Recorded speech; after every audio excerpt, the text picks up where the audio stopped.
ಬಸವರಾಜ ಬೊಮ್ಮಾಯಿ ಅವರಿಗೆ ಮಂತ್ರಿ ಸ್ಥಾನ ತಪ್ಪಿರೋದು ಖಚಿತವಾಗ್ತಾ ಇದೆ. ಬೊಮ್ಮಾಯಿ ಸಮಾಧಾನಕ್ಕೆ ಜೋಶಿ ಪ್ರಯತ್ನಿಸುತ್ತಿದ್ದಾರೆ. ಕರ್ನಾಟಕ ಭವನಕ್ಕೆ ಬಂದಿದ್ದಾರೆ ಪ್ರಹ್ಲಾದ್ ಜೋಶಿ. ಕೆಲವೇ ಕ್ಷಣಗಳ ಹಿಂದೆ ದೃಶ್ಯ ಗಮನಿಸ್ತಾ ಇದ್ರಿ. ಕರ್ನಾಟಕ ಭವನಕ್ಕೆ ಮತ್ತೆ ವಾಪಸ್ ಆಗ್ತಾ ಇದ್ದಾರೆ ಜೋಶಿ ಅವರು. ಬೊಮ್ಮಾಯಿ ಅವರಿಗೆ ಮಂತ್ರಿ ಸ್ಥಾನ ತಪ್ಪಿದ ಬೆನ್ನಲ್ಲೇ ಅವರಿಗೆ ಸಮಾಧಾನ ಪಡಿಸುವ ಸಲುವಾಗಿ ಇದೀಗ ಕರ್ನಾಟಕ ಭವನಕ್ಕೆ ಬಂದಿದ್ದಾರೆ ಪ್ರಹ್ಲಾದ್ ಜೋಶಿ. ಬೊಮ್ಮಾಯಿ ಅವರನ್ನ ಭೇಟಿಯಾಗಿ ಮಾತುಕತೆ ನಡೆಸುವ ಸಲುವಾಗಿ ಬಂದರು ಜೋಶಿ ಅವರು. ಬಹುತೇಕ ಬಸವರಾಜ ಬೊಮ್ಮಾಯಿ ಅವರಿಗೇನೆ ಸ್ಥಾನಮಾನ ಸಿಗಬಹುದು ಅನ್ನೋ ನಿರೀಕ್ಷೆ ಇತ್ತು. ಕಡೆ ಕ್ಷಣದಲ್ಲಿ ಸೋಮಣ್ಣ ಅವರು ಪ್ರತ್ಯಕ್ಷರಾದರು ಸಭೆಯಲ್ಲಿ. ಅಲ್ಲಿಗೆ ಬೊಮ್ಮಾಯಿ ಔಟ್, ಸೋಮಣ್ಣ ಇನ್, ಈ ರೀತಿ ಆಯಿತು ಪರಿಸ್ಥಿತಿ. ಇದೀಗ ದೆಹಲಿಗೆ ಬಂದಿರೋ ಬಸವರಾಜ ಬೊಮ್ಮಾಯಿ ಅವರನ್ನ ಮಾತನಾಡಿಸಿ ಸಮಾಧಾನ ಪಡಿಸುವ ಸಲುವಾಗಿ ಕರ್ನಾಟಕ ಭವನಕ್ಕೆ ಆಗಮಿಸಿದ್ದಾರೆ ಪ್ರಹ್ಲಾದ್ ಜೋಶಿ.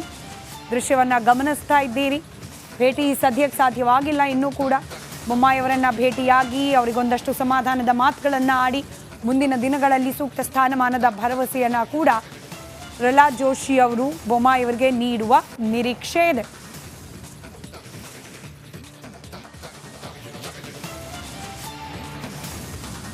ರೈಟ್, ನೇರ ಸಂಪರ್ಕದಲ್ಲಿದ್ದಾರೆ ನನ್ನ ಕಲೀಗ್ ರಂಜಿತ್.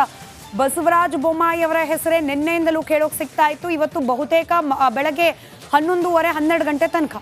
ಆದರೆ ಸೋಮಣ್ಣ ಅವರು ಯಾವಾಗ ಸಭೆಯಲ್ಲಿ ಪ್ರತ್ಯಕ್ಷರಾದ್ರು ಬೊಮ್ಮಾಯಿ ಅವರಿಗೆ ಸ್ಥಾನ ತಪ್ಪಿದೆ ಅನ್ನೋದು ಖಾತ್ರಿ ಆಗ್ತಾ ಬಂತು. ಇದೀಗ ಪ್ರಹ್ಲಾದ್ ಜೋಶಿ ಅವರು ಬಸವರಾಜ ಬೊಮ್ಮಾಯಿ ಅವರನ್ನ ಭೇಟಿಯಾಗೋ ಪ್ರಯತ್ನ ಮಾಡ್ತಿದ್ದಾರೆ ಅನ್ನೋ ಮಾಹಿತಿ. ಏನಾಗಿರ್ಬೋದು? ಕಡೆ ಕ್ಷಣದಲ್ಲಾದ ನಿರ್ಧಾರವಾಯಿತು ಬೊಮ್ಮಾಯಿ ಅವರನ್ನ ಕೈಬಿಟ್ಟು ಸೋಮಣ್ಣ ಅವರಿಗೆ ಸಚಿವ ಸ್ಥಾನ ನೀಡಬೇಕು ಅನ್ನೋದು, ಅಥವಾ ಏನಾಗಿರಬಹುದು ಅಂತ?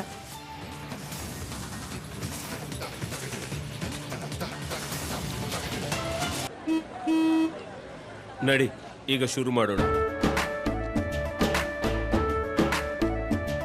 ಕೇಸರಿಯಿಂದ ಮನೋಲ್ಲಾಸ ಮನಸ್ಸು ಮತ್ತೇರಿ ಕುಣಿದಾಡಿದೆ ನೋಡು, ಮನಸ್ಸು ಮತ್ತೇರಿ ಕುಣಿದಾಡಿದೆ ನೋಡು.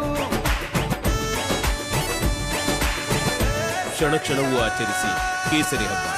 ವಿಮಲ್ ಬಾಯಲ್ಲಿ ಹೇಳಿ ಕೇಸರಿ.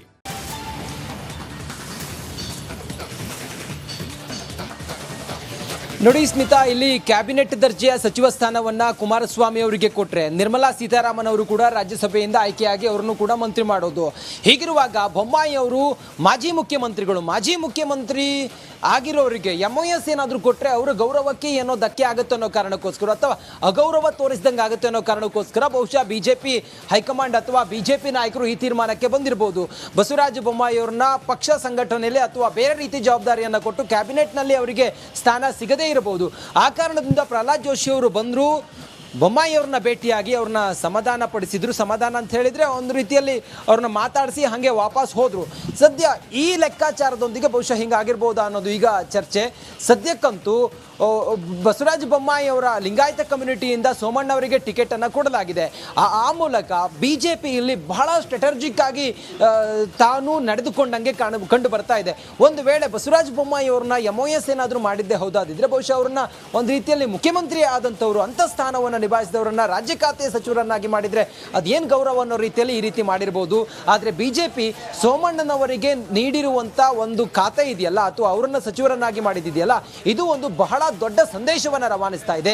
ಪಕ್ಷಕ್ಕೋಸ್ಕರ ನೀವು ಸಂಪೂರ್ಣವಾಗಿ ಸಮರ್ಪಣೆ ಮಾಡಿದ್ದೀರಿ, ತ್ಯಾಗ ಮಾಡಿದ್ದೀರಿ, ಹಾಗಾಗಿ ಪಕ್ಷ ನಿಮ್ಮನ್ನ ಯಾವತ್ತೂ ಕೂಡ ಕೈ ಬಿಡೋದಿಲ್ಲ ಅಂತೇಳಿ ಅವತ್ತು ಅಮಿತ್ ಶಾ ಅವರು ಬಂದಾಗಲೇ ಹೇಳಿದ್ರು. ಅದೇ ನಂತರ ಈಗ ಅವ್ರನ್ನ ಮಂತ್ರಿ ಮಾಡುವ ಮೂಲಕ ಬಸವರಾಜ ಬೊಮ್ಮಾಯಿ ಅವರಿಗೂ ಕೂಡ ಒಂದು ಅಶ್ಯೂರೆನ್ಸ್ ಅನ್ನು ಕೊಟ್ಟಿರುತ್ತೆ. ನೀವು ಯಾವಾಗ ಶಾಸಕರಾಗಿದ್ದವರು ಅದಾದ ನಂತರ ನೀವು ಮತ್ತೆ ಸಚಿವ ಅಂದರೆ ಸಂಸದರಾಗಿ ಆಯ್ಕೆ ಆಗ್ತೀರಿ, ಆಮೇಲೆ ನಿಮ್ಮನ್ನು ಸಚಿವರನ್ನಾಗಿ ಮಾಡ್ತೀವಿ ಅನ್ನುವ ಗುಸುಗುಸು ಪಿಸುಪಿಸಿತ್ತು.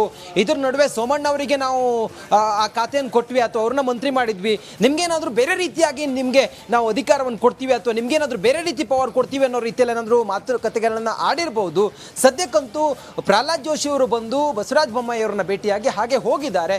ಸದ್ಯ ಬಸವರಾಜ ಬೊಮ್ಮಾಯಿ ಅವರು ಬೇಸರ ಆಗಿದ್ದಾರೆ, ಮತ್ತೊಂದು ಅವ್ರನ್ನ ಭೇಟಿ ಮಾಡಿ ಅವ್ರನ್ನ ಮಾತಾಡಿಸುವಂಥ ಪ್ರಯತ್ನವನ್ನು ಕೂಡ ಮಾಡೋಣ. ಸದ್ಯಕ್ಕೆ ಈ ರೀತಿಯಾಗಿ ಬಿಜೆಪಿ ಹೈಕಮಾಂಡ್, ಅದರಲ್ಲೂ ಮೋದಿ ಈ ರೀತಿ ಮಾಡಿರ್ಬೋದು ಅನ್ನೋದು ಲೆಕ್ಕಾಚಾರ. ಸದ್ಯಕ್ಕೆ ಅವರ ಈ ಕೆಲವೊಂದು ಆಲೋಚನೆಗಳಾಗಿರ್ಬೋದು ಅಥವಾ ಅವ್ರ ತೀರ್ಮಾನಗಳನ್ನ ಯಾರೂ ಕೂಡ ಊಹಿಸೋದಕ್ಕೆ ಸಾಧ್ಯ ಇಲ್ಲ. ನೋಡಿ, ಸೋಮಣ್ಣನವ್ರನ್ನ ಕ್ಯಾಬಿನೆಟ್ನ ಒಳಗಡೆ ತೆಗೆದುಕೊಳ್ತಾರೆ ಅಂತ ಹೇಳಿ ಯಾರೂ ಕೂಡ ಅಂದ್ಕೊಂಡಿರಲಿಲ್ಲ. ಆದರೆ ಸೋಮಣ್ಣವ್ರನ್ನು ಕೂಡ ಮಂತ್ರಿ ಮಾಡೋ ಮೂಲಕ ಬಿಜೆಪಿ ಒಂದು ಬ್ಯಾಲೆನ್ಸ್ ಆಗಿ, ಅಥವಾ ಬಿಜೆಪಿ ಯಾವುದೇ ಗೊಂದಲಗಳಾಗಬಾರ್ದು ಅನ್ನೋ ಕಾರಣಕ್ಕೋಸ್ಕರ ಸಂಪೂರ್ಣವಾಗಿ ಮೆಜಾರಿಟಿ ಬರದೇ ಇದ್ರೂ ಕೂಡ ಬಿಜೆಪಿ ಎಲ್ಲವನ್ನ ನಿಭಾಯಿಸುವಂತ ಪ್ರಯತ್ನ ಮಾಡ್ತಾ ಇದೆ. ಅದ್ರ ಜೊತೆಗೆ ಕರ್ನಾಟಕ ಆಗಿರ್ಬೋದು, ಅಥವಾ ಮಹಾರಾಷ್ಟ್ರ ಆಗಿರ್ಬೋದು, ಬಿಹಾರ ಆಗಿರ್ಬೋದು, ಆಂಧ್ರ ಪ್ರದೇಶ ಆಗಿರ್ಬೋದು, ತೆಲಂಗಾಣ ಆಗಿರ್ಬೋದು, ಕೇರಳವೇ ಆಗಿರ್ಬೋದು, ತಮಿಳುನಾಡೇ ಆಗಿರ್ಬೋದು, ಎಲ್ಲ ರಾಜ್ಯದಲ್ಲೂ ಕೂಡ ಒಂದು ಸಾಮಾಜಿಕ ನ್ಯಾಯವನ್ನು ಕೊಡೋ ಪ್ರಯತ್ನವನ್ನು ಬಿಜೆಪಿ ಮಾಡಿದೆ ಅನ್ನೋದು ಈ ಮೇಲ್ನೋಟಕ್ಕೆ ಈ ಕ್ಯಾಬಿನೆಟ್ನ ಪಟ್ಟಿಯನ್ನು ಗಮನಿಸ್ತಾ ಇದ್ರೆ ಗೊತ್ತಾಗುತ್ತೆ. ಸ್ಮಿತಾ, ರೈಟ್, ಧನ್ಯವಾದ ರಂಜಿತ್ ಮಾಹಿತಿಗಾಗಿ.